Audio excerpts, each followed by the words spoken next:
Bonjour à tous, bienvenue en direct ici depuis le studio télé du Figaro, depuis la homepage du Figaro.fr, mais également sur Periscope, sur le Facebook de Figaro Immobilier, pour cette 32e émission des Clés de l'Immo, les Clés de l'Immobilier, l'émission interactive, ce rendez-vous chaque vendredi ici en direct avec un expert en plateau pour répondre à vos questions. Vous qui avez un projet immobilier, vous souhaitez acheter une maison, un appartement, louer, faire construire, investir dans l'immobilier, eh bien on est là pour répondre à vos interrogations. À propos justement de services, et avant de venir précisément à l'invité, j'ai le plaisir de vous annoncer qu'on a lancé un forum immobilier, Forum Immo, ça y est, c'est en ligne depuis quelques jours. Alors c'est justement pour aller au-delà de l'invité, vous rendre service, on a besoin de conseils. Pas forcément à 14h, à 18h ou à 6h du matin, c'est tout le temps.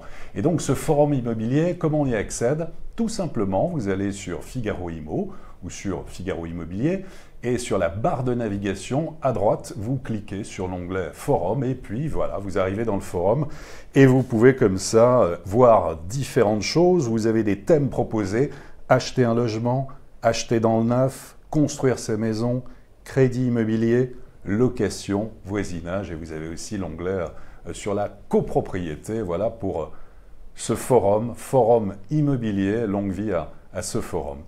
Et à propos justement de copropriété, eh bien c'est le thème du jour. La copropriété, on parle de conflit de voisinage, mais il y a aussi bien sûr les rapports locatifs, les rapports entre propriétaires et locataires, le syndic, le conseil syndical.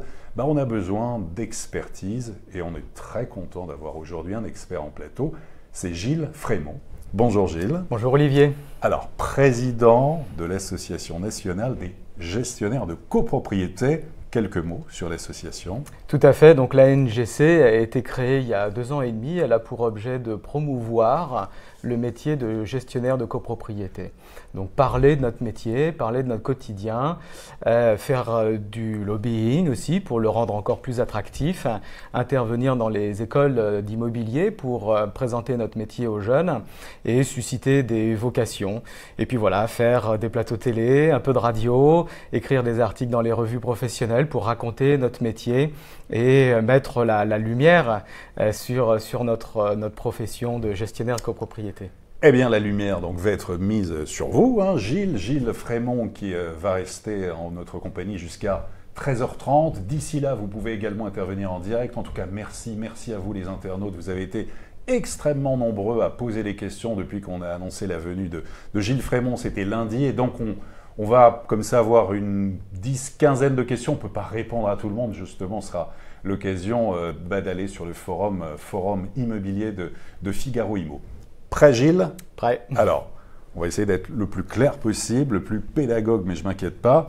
Alors, première question, c'est une question de Maryse. Maryse demande, pour l'interdiction de location en Airbnb dans un immeuble, nous habitons le 5e arrondissement à Paris, faut-il obtenir un vote des copropriétaires à l'unanimité ou à la majorité? Alors effectivement, cette question, elle nous est posée de plus en plus souvent dans nos immeubles. Le fléau, le phénomène de la location touristique de courte durée, on dit Airbnb par facilité. Oui, c'est location touristique saisonnière. Voilà. Oui. Il n'est pas forcément nécessaire de changer son règlement de copropriété. Beaucoup de règlements de copropriété contiennent déjà une clause d'interdiction de location meublée. Dans les immeubles un peu de standing, on a déjà cette clause. C'est au départ, oui. Voilà, il suffit de l'appliquer pour empêcher quelqu'un qui voudrait faire de la location touristique. S'il n'y a pas cette clause, il faut vérifier la destination de l'immeuble, c'est-à-dire est-ce que c'est un immeuble d'habitation ou un immeuble commercial ou un immeuble mixte. Si c'est un immeuble d'habitation, c'est la destination dite bourgeoise de l'immeuble. Ouais. Et la Cour de cassation a dit que l'activité de location touristique s'apparentait à une activité activité commerciale et par conséquent vient en contradiction avec la destination bourgeoise de l'immeuble. Donc encore une fois, il suffit de faire appliquer son règlement de copropriété existant pour empêcher une location touristique. Maintenant, si c'est un immeuble mixte, à destination mixte, commerciale et habitation, on peut insérer une clause restrictive d'activité dans le règlement de copropriété, mais ça veut dire qu'on touche aux modalités de jouissance des parties privatives et la loi nous dit, c'est l'article 26 qui nous le dit, que ça requiert l'unanimité. Mais est-ce que ça veut dire aussi qu'il faut prouver qu'il y a des nuisances, qu'il y a du bruit, comme ça, le bal des valises toutes les nuits Alors évidemment, une fois qu'on a modifié son règlement de copropriété, ou si on veut faire appliquer les clauses déjà existantes, il faut évidemment prouver les faits. Ouais. Et c'est là que ça se complique, parce que l'huissier ne peut pas être à demeure à l'immeuble en attendant les touristes. On demande aussi des témoignages officiels des voisins. Alors en assemblée générale, ils sont partants pour témoigner, mais quand on leur envoie le formulaire, bon bah là, c'est un peu plus compliqué, il n'y a plus personne. Donc le problème de la preuve, c'est vrai que c'est un peu compliqué. Très bien. Question suivante, alors question de Dorothée. Un président de conseil syndical a-t-il le droit de toucher des commissions d'agents immobiliers pour mettre en vente des biens appartenant à la copropriété, comme des studios et des parkings ?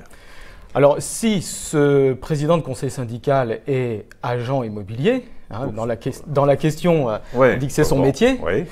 S'il est agent immobilier, s'il a la carte de transaction délivrée par la chambre de commerce et s'il a reçu un mandat pour vendre, il n'y a pas d'incompatibilité. Pas de problème dans ce cas-là. C'est pas parce qu'il est président du conseil syndical ou membre du conseil syndical ou copropriétaire, il n'y a pas d'incompatibilité. À partir du moment où il a... Ni abus de pouvoir, ni conflit d'intérêt, ni... Absolument pas. C'est même pas vraiment du droit de la copropriété d'ailleurs. Non, il a tout à fait le droit.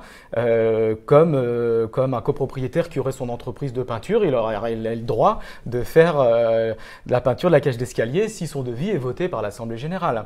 En revanche, s'il n'a pas la carte, s'il n'est pas agent immobilier, et qu'il fait une fois de façon occasionnelle une vente qui sera plus considérée comme un apporteur d'affaires vis-à-vis d'un autre agent immobilier, là il pourra toucher une commission comme par exemple les gardiennes le font de temps en temps, on les appelle les apporteurs d'affaires. En revanche, si l'opération se renouvelle un peu trop souvent, là il le fait de façon habituelle et on va considérer que c'est sa profession et là pour le coup il devra avoir la carte transaction. Très bien. Question de Sébastien. Avec la nouvelle loi Logement Élan, évolution du logement, de l'aménagement et du numérique, nouvelle loi qui est en vigueur depuis le début de l'année, qu'est-ce qui change concrètement dans la législation des copropriétés? Est envisagée une réforme importante selon la taille de la copropriété, nous demande Sébastien. Alors, qu'en est-il? Parce que c'est vrai qu'on a entendu beaucoup de choses. La loi Élan ne concerne pas que la copropriété. Elle est entrée en vigueur, c'est la loi du 23 novembre 2018. Le volet copropriété comporte quelques modifications, mais qui ne sont pas révolutionnaires. Alors je cite rapidement, on a par exemple la possibilité d'assister à une assemblée générale en visioconférence, la possibilité de voter en assemblée générale par correspondance avec un formulaire. On a un changement par rapport à la règle des pouvoirs. On peut en tenir un peu plus qu'avant. J'expliquerai après parce qu'il y a une question en rapport avec ça. Le législateur est venu aussi consacrer de la jurisprudence existante par rapport à ce qu'on appelle le droit de jouissance privatif sur partie commune.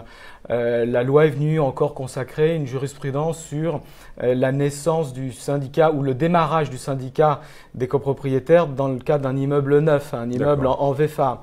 Voilà, c'est plus des petites retouches. Mais il n'y a pas de choses fondamentales selon la taille des copropriétés. Alors, pas encore. Petite copropriété, grande copropriété, c'est quelque chose qui doit venir. Voilà, pas encore. La loi Élan a prévu aussi, et donc j'allais y venir, d'habiliter le gouvernement à prendre 2 grandes ordonnances. Voilà. Copropriété pure. Une première ordonnance qui doit sortir dans un délai de 12 mois à compter du 23 novembre 2018 sur donc avant la fin de l'année. Exactement, sur le renouvellement, un changement dans la gouvernance des copropriétés. La gouvernance, c'est-à-dire qui décide. Il y a 3 organes, l'Assemblée générale, le conseil syndical, le syndic. C'est un triangle qui forme cette gouvernance.